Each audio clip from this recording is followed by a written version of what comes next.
ये युवाओं के भविष्य से और राष्ट्रीय सुरक्षा से खिलवाड़ है और युवा शक्ति दल इसका विरोध किया है, आगे भी विरोध करेगा। अगर आप 4 साल में एक युवा को रिटायर कर देंगे उसके बाद वो क्या करेगा? और जो इस बात को कह रहे हैं कि 4 साल बाद वो आएंगे तो उनको जो है और भर्तियों में मौका दिया जाएगा। आप पूर्व में बता दीजिए कि जो 15 साल बाद आर्मी का व्यक्ति आता है रिटायर होकर के, आपने उनको कितनी नौकरियां देते हैं? अभी आपने 2 करोड़ साल की नौकरी देने की बात कही थी मोदी जी ने, वो नौकरियां कहाँ चली गई? अभी 1 करोड़ के करीब सेनाओं में भर्ती पद खाली हैं, वो तक नहीं भरे गए। उसके बाद आपने एक उम्र का टाइगरिया बना दिया कि भाई 17.5 से 21.5 अब 23 कर दिया, और जो व्यक्ति 24 साल का मेहनत कर रहा है, पेपर भर रहा है, उसका क्या होगा? आप ये क्यों नहीं कहते? भाजपा का एजेंडा बिल्कुल साफ है कि जो आरएसएस के लोग हैं उनको वहाँ से उठा करके वहाँ भर्ती करा जाएगा, वहाँ भर्ती करने के बाद में मनमानी की जाएगी। ये साफ सवाल है। और रही बात अब रोजगार की, तो मैं तो उन युवाओं से कहना चाहूँगा जो युवाओं चुनाव के टाइम पर हिंदू मुस्लिम पे आतंकवाद को लेकर के ड्रामा करते हैं लोग, और वो वोट दे देते हैं, उसके बाद भूल जाते हैं। किसानों के साथ इतनी दुर्गति की गई, मैं खुद एक किसान हूँ, फिर भी लोगों ने वो है जो जातिवाद पे वोट कर दिया इन लोगों को। मैं एक युवा हूँ, मेरे परिवार में युवा लोग हैं, हम लोग जाति के नाम पे बढ़ जाते हैं, फिर भी हमने इनको वोट कर दिया, तो ये तो आपको झेलना पड़ेगा। उसके बाद एक इनका नेता ये कहता है कि मैं गार्ड की नौकरी दूंगा, जब वो रिटायर होकर आएंगे वो अपने बच्चे को भेजे पहले 4 साल। आप एक प्रस्ताव ऐसा पास करो ना, जो MP MLA के लड़के हैं कि वो विधायक का चुनाव जब लड़ेंगे जब वो पहले 4 साल भर्ती कर कराएंगे। उसके बाद आप ये क्यों नहीं कहते कि जो नौकरियां हैं वो आपके पास अब बची नहीं है, पैसा आपके पास है नहीं, आपने चुनाव में सरकारी पैसा खर्च करते हो, आप सरकारी मशीन का दुरुपयोग करते हो, तो सिस्टम कहाँ से काम करे? हमारे जिला गाजियाबाद में सांसद है VK सिंह, उन्होंने एक बयान दिया कि हम सभी को नहीं कह रहे हैं, जिसको आना है आओ, जिसको आना है मत आओ। जब ये अपने पद से रिटायर हुए तो इनकी डेट बर्थ को लेकर के 2 साल का कुछ इशू आया, ये 6 महीने का, ये सुप्रीम कोर्ट चले गए और उन्होंने पूरी नौकरी करी। मतलब आपकी उम्र भी हो गई, 6 महीने कुछ दिक्कत आ गई तो आप सुप्रीम कोर्ट पहुंच गए, और आप हमारे युवाओं को 4 साल के धोखा देने का काम कर रहे हो। लेकिन रवि जी, जिस समाज से आप आते हैं, जिनकी आप लड़ाई लड़ते हैं, वो तो वंचित लोग हैं, लिख नहीं पढ़ते, उनके लिए तो सुनहरा मौका, वो हाई स्कूल इंटर करते हैं, अग्निवीर जाकर बने, वो 10-11 लाख रुपए मिलेंगे 4 साल में, वो पढ़ाई भी कर सकते हैं, वो रोजगार भी कर सकते हैं। तो दलितों के लिए तो एक बड़ा अच्छा मौका है, सुनहरा मौका उनके लिए तो नहीं। ये जो इन्होंने कहा है कि 4 साल के लिए, वो कहाँ भर्तियां होंगी? चलो 4 साल तो शॉर्ट समय है, उससे पहले जो लोग 15 साल फौज में नौकरी करते थे या 60 साल में रिटायर होते थे, उनमें कौन से मौके दिए जाते थे? इसमें तो भाजपा अपने RSS के लोगों को भर्ती करेगी। जो लड़के वहाँ जाते हैं सुबह 6 बजे उठ करके, उनकी लिस्ट जाएगी, वो भर्ती होंगे। इसमें कोई आम नागरिक भर्ती नहीं होगा, इसमें किसी आम परिवार का बच्चा भर्ती नहीं होगा। RSS के बच्चे भर्ती होंगे, आप देख लेना, ये तो मैं वास्तविक कह रहा हूँ, ये परिणाम आएंगे। और फिर वही लोग जब हम कभी आंदोलन करेंगे, जैसे किसानों ने करा, मेरे सिख भाइयों ने करा, हम लोगों ने करा, फिर उन पर लठ बजाएंगे, नेम प्लेट हटा करके, जैसे दिल्ली के जंतर मंतर पे हुआ।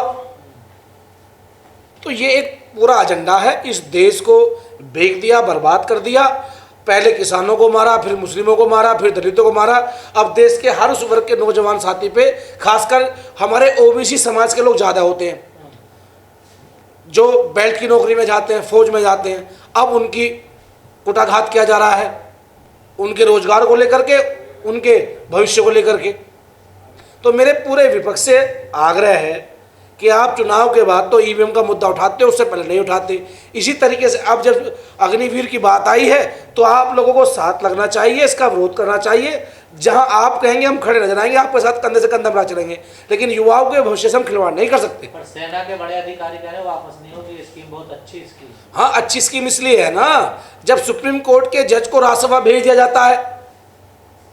VK सिंह से आप सीख ले लीजिए, उनको भी तो MP MLA बनना है, उनके बच्चों को तो MP MLA बनना है, उन्हें क्या दिक्कत है? वो तो सेट हो गए, उन्हें तो पेंशन मिलेगी बढ़िया, उनको वो हर सुख सुविधा मिलेगी जो मिलनी चाहिए। दुख तो हमारी आने वाली पीढ़ी के लिए है ना, परेशानी तो हमारी आने वाली पीढ़ी के लिए। अगर इतनी अच्छी स्कीम है तो उनके बच्चे जो IAS IPS की तैयारी कर रहे हैं, जो तीनों सेना के प्रमुख कह रहे हैं, आप अपने बच्चों को भेजिए ना। फिर किसी भी एक नेता का, एक अधिकारी का बयान आया कि मैं अपने बच्चे को भेजता हूं 4 साल के लिए? किसी का कोई बयान नहीं आया। उन्हें जरूरत नहीं है। ये तो दुनिया के कई देशों में ऐसी स्कीम चल रही है ना। तो उनके साथ और भी तो बहुत सारी पॉलिसी चल रही हैं। वो पॉलिसी कहाँ है? तो ये भी तो कह रहे हैं 25% कोटा फिक्स है, 10% उसमें रहेगा। पार्लियामेंट्री फोर्स में 35% तो कोटा फिक्स कर दिया उन्होंने। ये तो कहते तो बहुत कुछ हैं। इन्होंने तो 15 लाख के लिए भी कहा था। वो कहाँ चला गया? तो खुद मोदी जी ने कहा था। इनकी बातों पर विश्वास नहीं आपको? कौन करेगा?